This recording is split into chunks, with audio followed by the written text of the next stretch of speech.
I recognized my new coworker the moment she walked into the conference room, and for a few seconds, the whole office disappeared around me. The glass walls, the polished table, the morning sunlight spilling across everyone's laptops, the smell of coffee and printer ink, all of it faded, because standing at the door was the woman I had once left behind on the worst day of her life.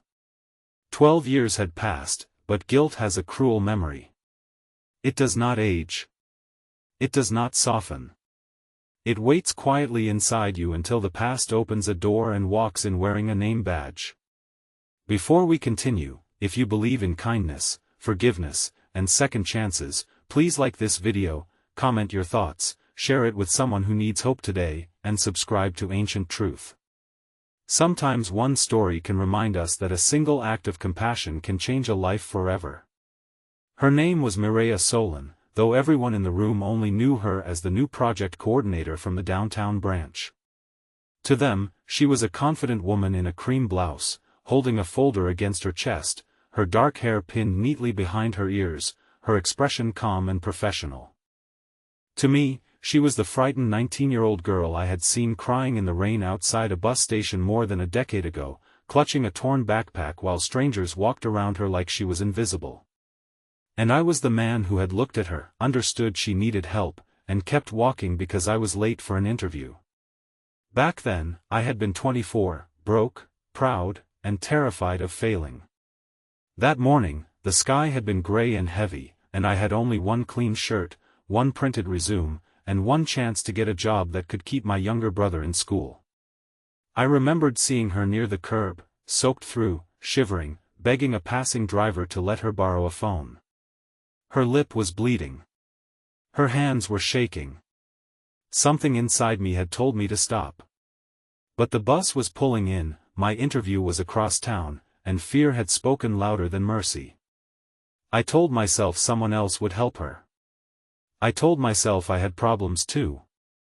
I stepped onto the bus, sat by the window, and watched her become smaller as we drove away.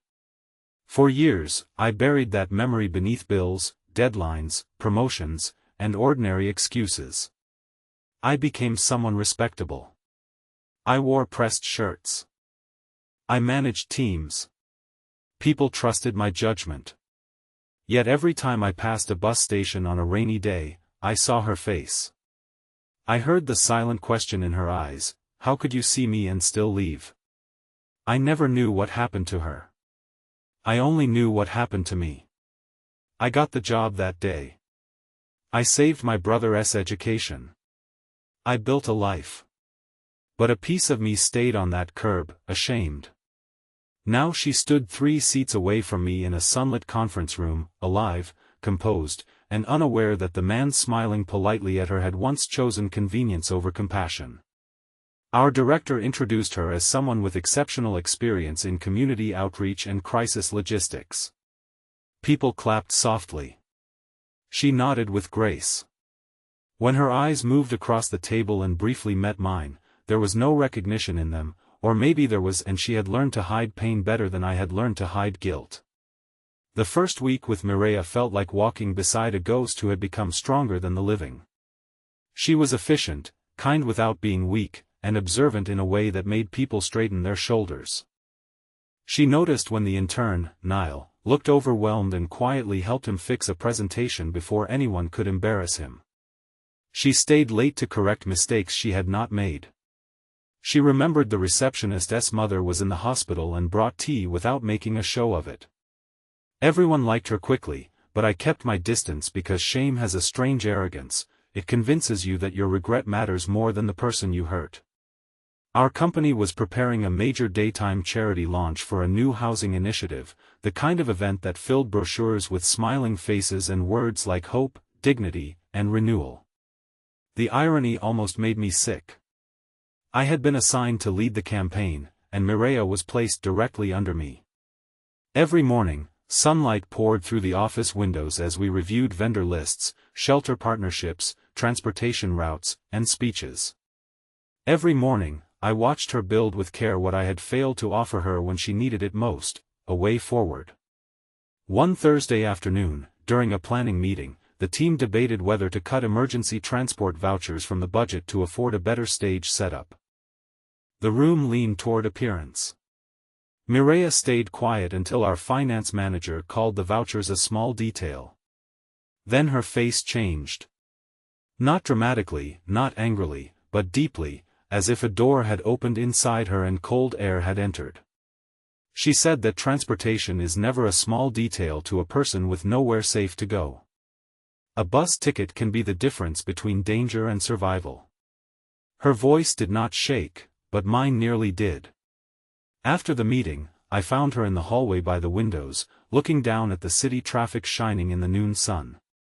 I wanted to confess everything right there. I wanted to say I remembered the rain, the blood on her lip, the backpack, the bus. But the words would not come. Instead, I said she had made a strong point in the meeting. She thanked me without turning around, then said some lessons are expensive, and the people who pay for them are usually the ones who can least afford the cost. That sentence followed me home. I sat in my car long after sunset, hands on the steering wheel, remembering the young woman at the station and wondering what my silence had cost her.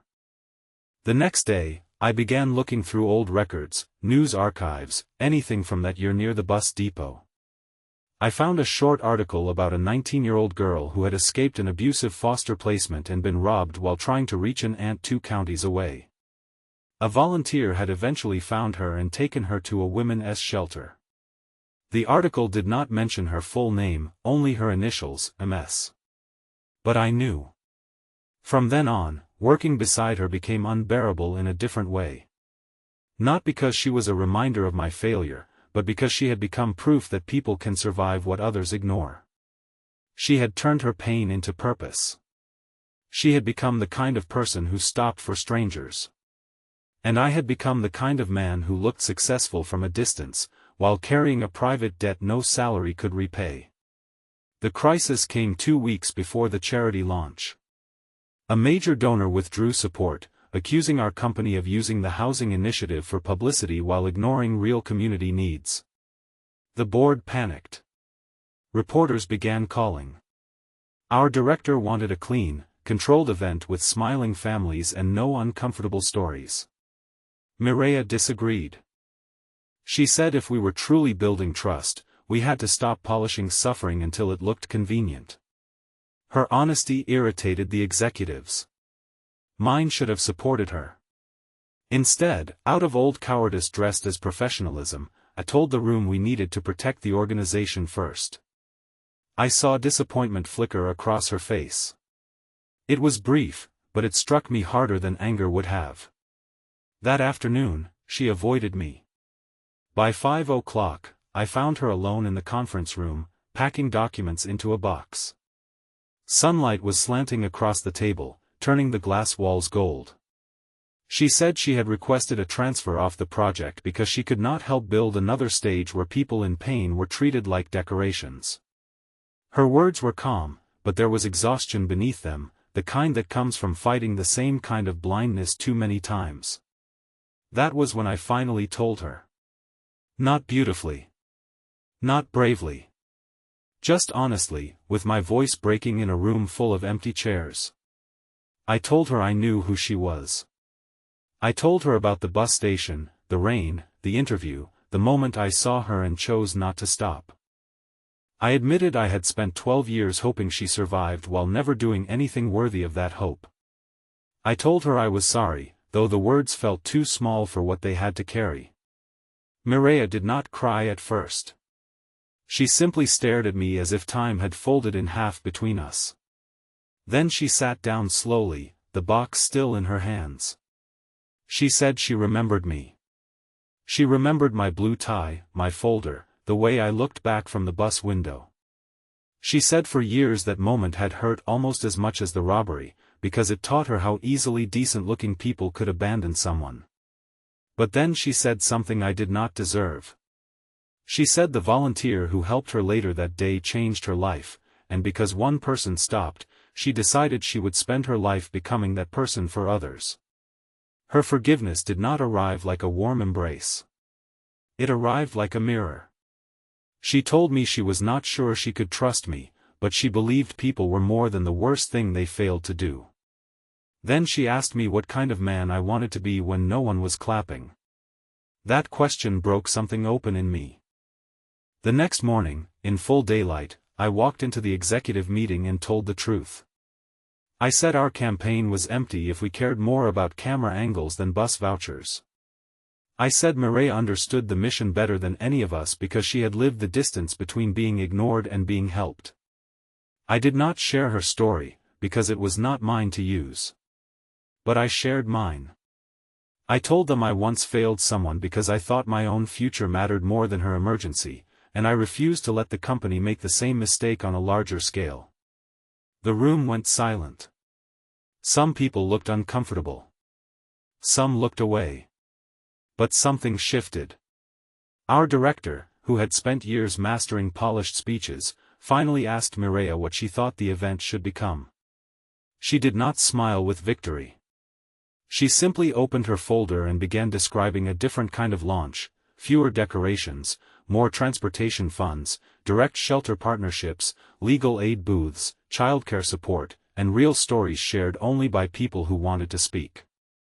By the end of the meeting, the stage budget had been cut in half, the voucher program was restored, and Mireya was asked to co-lead the initiative. The day of the launch arrived bright and clear, with sunlight spilling over the community center parking lot. There were no velvet ropes, no artificial glamour, no giant banners pretending to save the world. Instead, there were folding tables, volunteers in simple shirts, warm meals, counselors, housing advocates, and buses waiting at the curb to take families where they needed to go. I watched Mireya move through the crowd with quiet strength, kneeling to speak to children, guiding frightened mothers toward help, listening to elderly men as if every word mattered. She did not perform kindness. She practiced it. Near noon, a young man arrived at the edge of the lot with a little girl asleep against his shoulder. His shirt was dusty, his eyes hollow with embarrassment. People were busy. For one terrible second, I saw myself 12 years earlier, standing at a distance, measuring whether compassion would interrupt my schedule. Then I walked toward him. I asked what he needed. His relief was so sudden that he nearly collapsed. We found him food, transportation, and a safe contact number. It was not heroic. It was simple.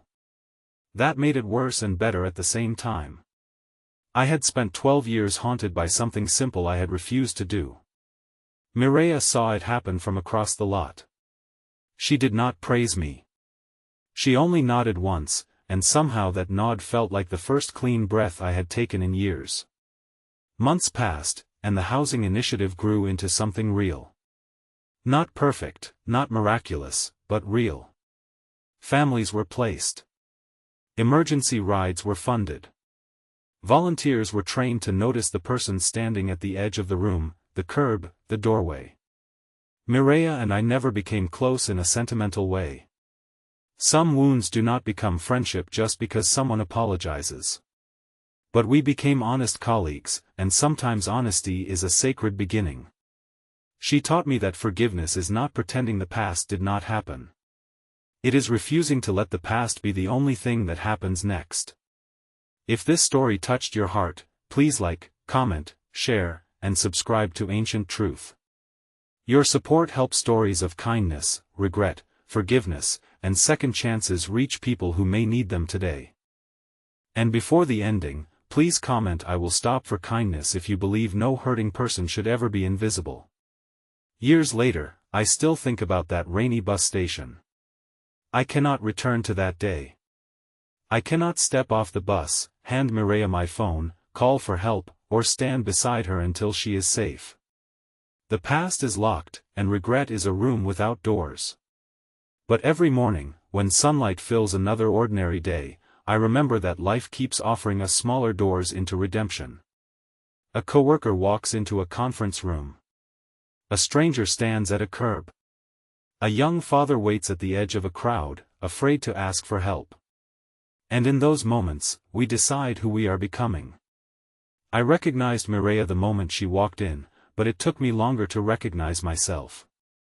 Not the man I had been. Not even the man I claimed to be. The man I still had a chance to become.